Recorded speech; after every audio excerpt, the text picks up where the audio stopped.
Trump, his whole administration is nothing but a scandal.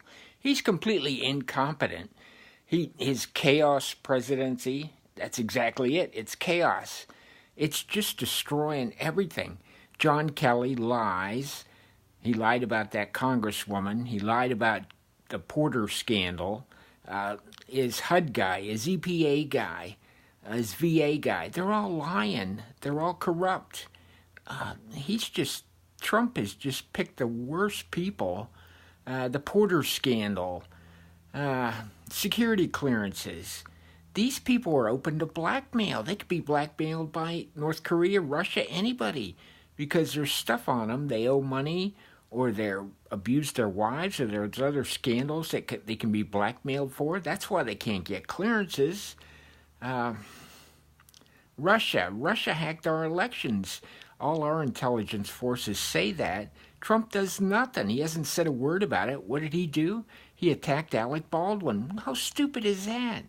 Trump didn't enforce the sanctions against Russia that Congress mandated.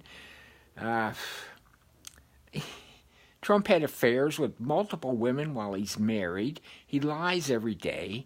How can people support him?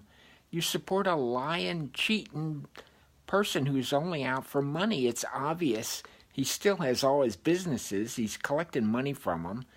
It's just terrible. It's corruption. Corruption at its worst. It's unethical. Trump is just terrible. And Trump's like a wet noodle with the NRA and gun control. He says one day, control guns. The next day he has a meeting with the NRA, and then he says, well, they're likable. We'll do what they want.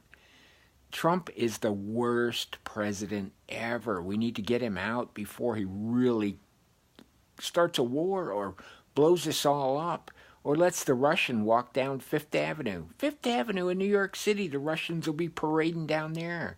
That's where the parade will be. It'll be a parade of Russian tanks because Trump let them in. We got to do something, I'm telling you.